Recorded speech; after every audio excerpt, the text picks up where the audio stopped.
का मागतोय आपण? विद्यार्थ्यासाठी मागतोय.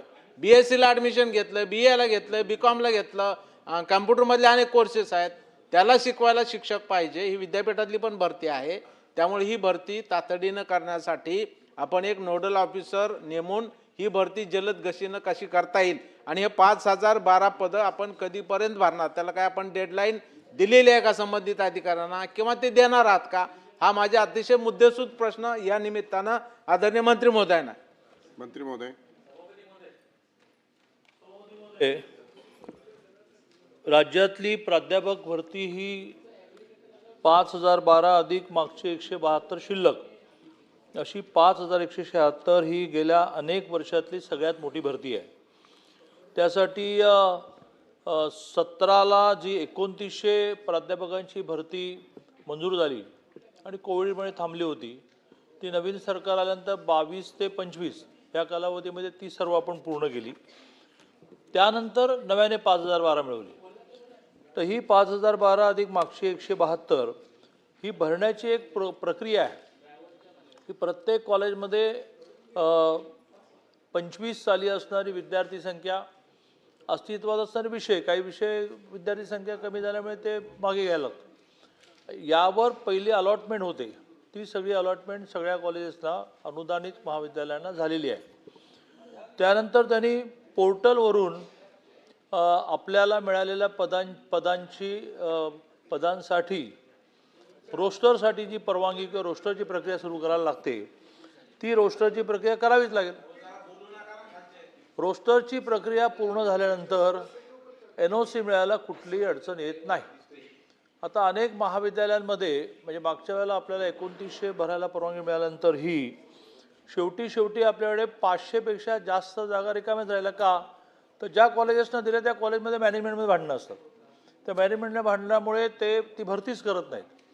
त्यामुळे ज्या कॉलेजेसमध्ये भांडणं नाही आहेत, ज्या कॉलेजमध्ये रोस्टर पूर्ण झालं आहे, त्या कॉलेजना NOC मिळायला कुठलीही अडचण येत नाही. आजगावकर.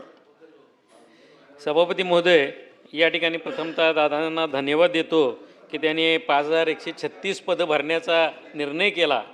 परंतु या ठिकाणी काही कॉलेजेसना दादा त्या ठिकाणी पदं जी मिळालेली आहेत, ती पदं चुकीची मिळालेली आहेत, ती दुरुस्त करण्यासाठी त्यांनी प्रस्ताव दिलेले आहेत. परंतु ते प्रस्ताव अद्यापही दुरुस्त झालेले नाही. ते कधीपर्यंत दुरुस्त होणार? आणि त्याचबरोबर दुसरा प्रश्न असा आहे की म्हणजे फिजिकल डायरेक्टर आणि ग्रंथपाल यांची पदं याच्यामध्ये नाही आहेत. ती CHBसुद्धा आपल्याला मिळालेली नाहीत. कारण फिजिकल डायरेक्टर कॉलेजमध्ये गरजेचं आहे. क्रीडा शिक्षक लागतो, कारण खेळाडू तयार करण्याचं असतं. त्याचबरोबर ग्रंथालयामधली पुस्तकांची सुविधा देण्यासाठी लायब्ररीयन लागतात. त्यामुळे ते CHBवर सुद्धा मान्य झालेले नाहीत. त्यामुळे ही पदं कधीपर्यंत मिळणार? मंत्री महोदय, जो मुद्दा विक्रम काळेजींनी उपस्थित केला, जो सुटला, त्यांचं म्हणणं आहे की जॉईंट डायरेक्टर लेवलला NOC द्यावी. जॉईंट डायरेक्टर लेवलला ती NOC देण्याची पद्धत काही वर्षांपूर्वी म्हणजे 20 वर्षापूर्वीच बंद झालेली आहे. ती त्या ठिकाणी होणारे जे गैरव्यवहार आहेत त्यातून बंद झाली. आत्ताही महाराष्ट्रामध्ये नागपूरला शाळेतल्या भरतीमध्ये विना अनुदानितचे हळूच अनुदानित टाकले गेले, असं एक मोठं स्कॅन्डल सापडलं आणि ते जॉईंट डायरेक्टर लेवलला झालं. त्यातले अनेक जण जेलमध्ये आहेत. आता नव्याने आम्हाला शाळेमधलं सापडल्यानंतर आम्ही महाविद्यालयाचा जो अभ्यास केला तर आम्हाला महाविद्यालयातली काही सापडली की जी जॉईंट डायरेक्टर लेवलला त्यांनी विना अनुदानितपणे अनुदानित टाकले.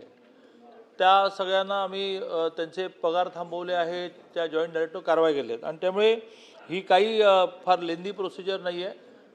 त्यामुळे रोस्टर पूर्ण करून घ्यायचं, जॉईंट डायरेक्टरकडे पाठवतो आणि सगळं ऑनलाईन आहे सध्या. हे जे तुम्हाला वाटतं की भरपूर काय, सगळं ऑनलाईन झालं. काही मंत्रालयात यायला लागत नाही, मंत्रालय येणं बंद केलेलं आहे.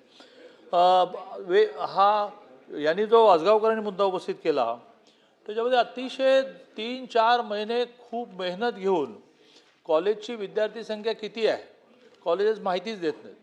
त्यांना माहितीच नाही काही, कुठलंही कॉम्प्युटराईज चाललेलं नाही. मग माहिती देत नाहीत, अंदाजे देतात. माहिती दिल्यानंतर कुठले सब्जेक्ट सुरू आहेत, कितल्या सब्जेक्टला जास्त विद्यार्थी आहेत, कारण विद्यार्थी संख्येप्रमाणेच पदं मिळणार.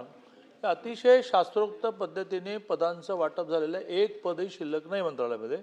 तरीही ज्यांनी आपल्याला दुरुस्त्या हव्यात म्हटल्या आहेत त्याच्या दुरुस्त्या करतो. चंद्रकांत रघुवंशी.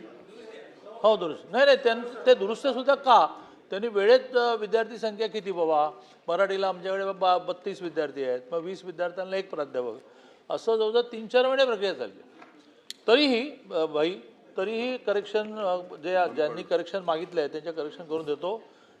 फिजिकल एज्युकेशन, शारीरिक शिक्षण आणि ग्रंथालय या विषयाला अजूनही अर्थ खात्याने मान्यता दिली नाही. ती मान्यता मिळाल्यानंतर राजहंस बसून घ्या जरा जागेवर महोदय, सर्वप्रथम 80% का होईना पण प्राध्यापक